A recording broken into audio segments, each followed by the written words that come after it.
So I thought central bankers were not meant to be political, but here we have Mark Carney, a central bankster and a bankster who is going to become the next Prime Minister of Canada. This guy has friends everywhere. So let's get right into what is going on here. And now we have to really take this seriously because this is one of the things that central bankster Mark Carney said. So let's take a listen to that. And something that my government is going to do is to use all of the powers of the federal government, including the emergency powers of the federal government, to accelerate the major projects that we need in order to build this economy and take on the Americans. Nice cheeky smile there. But did you just hear that? You heard that right. He is going to use emergency powers, obviously being very non-specific there. But we know from what happened with Justin Trudeau how those emergency powers go down. And now it's going to be very interesting to see what happens. And we're going to look at Mark Carney's history, not from the mainstream media propaganda organizations in Canada, but from Al Jazeera. So who is Mark Carney, Canada's new Liberal leader and next Prime Minister? So economist and ex-central banker takes over from Justin Trudeau in face of Trump tariff uncertainty and looming election. So what's going to be really interesting is how all this plays out over the next week. Is there a non-confidence vote? Is he just going to call an election straight away? What's really going to happen here is going to be ever so interesting. Is he going to invoke the Emergencies Act? Is he going to try and pass massive stimulus? These are all questions that you got to ask. I would think with his background, passing massive stimulus would go against everything that he's sort of about, being an economist and a bankster, but it remains to be seen. So it'll be very interesting, and he has quite an amazing resume when you get into it. So an economist and former central banker, Carney will be sworn in as Prime Minister in the coming days. And obviously he's also affiliated with the World Economic Forum. Obviously he has friends everywhere, because when you get into his resume here, you're going to realize that pretty quickly here. So he is making his first foray into Canadian politics at the country's highest level. Again, he's obviously got friends in high places, and with a federal election looming.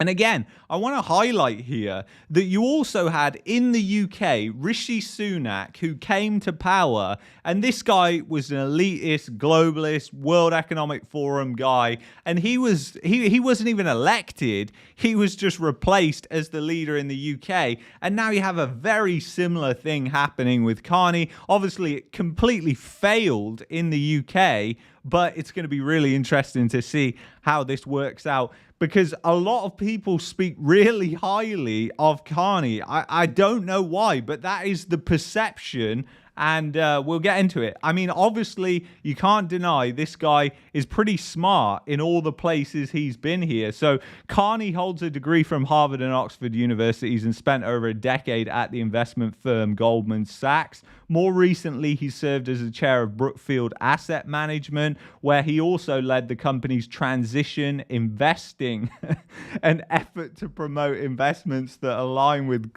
oh, God. Oh, my God. I've lost all faith already in this guy. Yeah, I mean, that pretty much sums up where we're going with this one.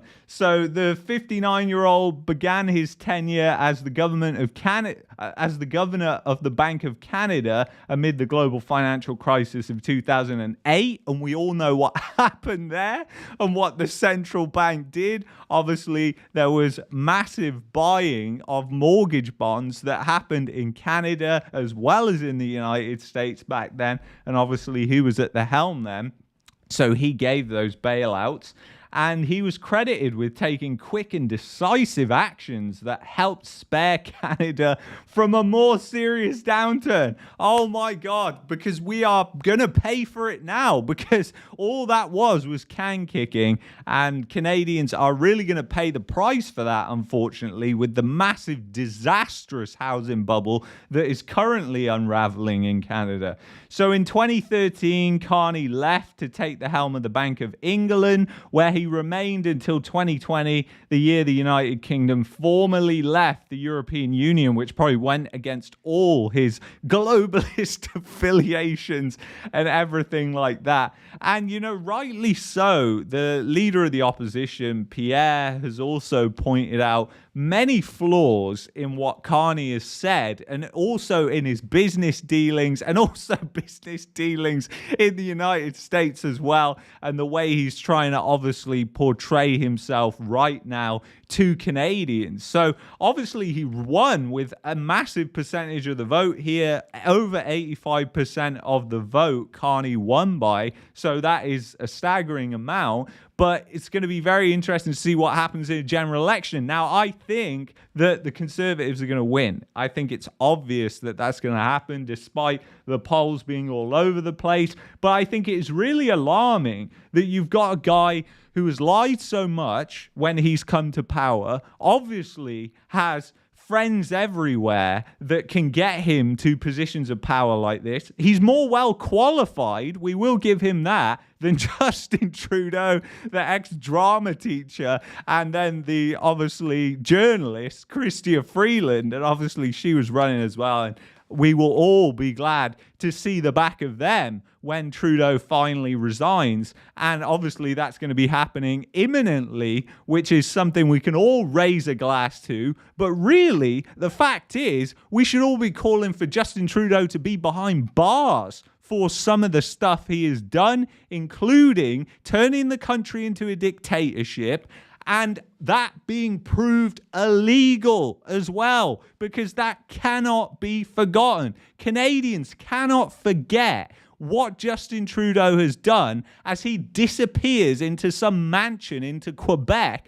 to live away from everybody else, because there's no way that guy can live in the rest of Canada, because most of Canada hates the guy for what he did. And he has broke the law several times, extremely corrupt. Read Sam Cooper's book, because it reveals even more just very, very shady stuff that happened when he was actually working in Grace Academy in Vancouver and meeting with potential people who were involved with Chinese triads. And that links all back to what Trump was going on about with the fentanyl crisis and the links to Chinese gangs in Canada.